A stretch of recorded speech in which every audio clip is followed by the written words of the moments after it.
दोस्तों नमस्कार। आज दिन 21 मई 2026 गणेशा इकोस्फीयर लिमिटेड कंपनी ने अपने Q4 FY26 के रिजल्ट्स अनाउंस कर दिए हैं।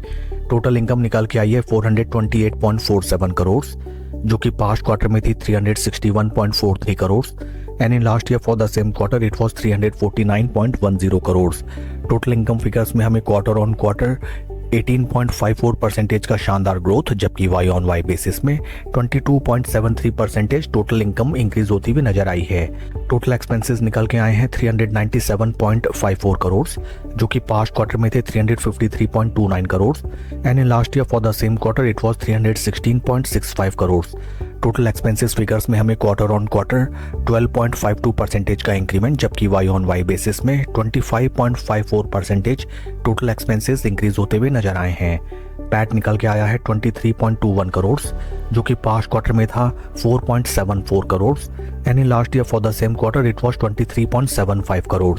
पैट फिगर्स में हमें क्वार्टर ऑन क्वार्टर 388.82% का जबरदस्त ग्रोथ, जबकि वाई ऑन वाई बेसिस में 2.28% की डी ग्रोथ नजर आई है।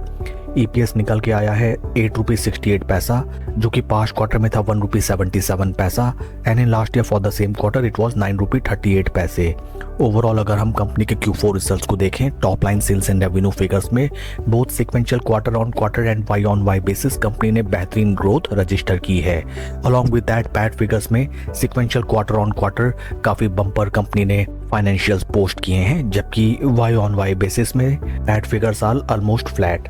Along with Q4 results company ने डिविडेंड भी अनाउंस किया है for it's investors. Dividend details को अगर हम रिफर करें, dividend of rupees 3 rupee 50 पैसा पर equity share has been declared as dividend by the board of directors of the company. आइए अब हम चलते हैं शेयर के टेक्निकल चार्ट पैटर्न की तरफ।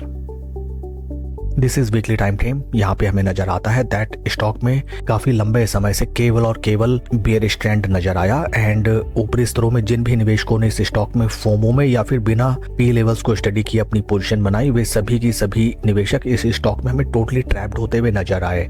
इन बिटवीन अगर हम देखें, स्टॉक ने हमें एट दीज प्राइस लेवल्स एक अच्छा खासा वीकली बेसिस में कंसोलिडेशन दिखाया एंड जैसे ही स्टॉक ने अपने 20 वीक मूविंग एवरेजेस के ऊपर चलना स्टार्ट किया, स्टॉक में हमें निचले स्तरों से जबरदस्त रैली आती हुई नजर आई and important thing is that stock काफी लंबे समय से वंस अगेन हमें अपने 50 वीक मूविंग एवरेजेस पे कंसोलिडेट करता हुआ नजर आता है। काफी इंटरेस्टिंग होगा देखना कि कल के ट्रेडिंग सेशन में स्टॉक कैसे रिएक्ट करता है to Q4 results. Q4 results are relatively very good and in case stock upper price points को ब्रीच आउट करके ऊपर की तरफ निकले, then first targets will be 200 week moving averages and लंबी अवधि के कंसोलिडेशन को देखते हुए लगता है दैट इन केस स्टॉक अपने 200 वीक मूविंग एवरेजेस के ऊपर slow study and confidently trade करने लगे, taking support of 20 week moving averages, 50 week moving averages trading below 20 week moving averages, at that point of time इस stock पे हमें जबरदस्त bulls की वापसी होती हुई नजर आ सकती है। That's all for the video friends, please like and subscribe my channel. Thank you.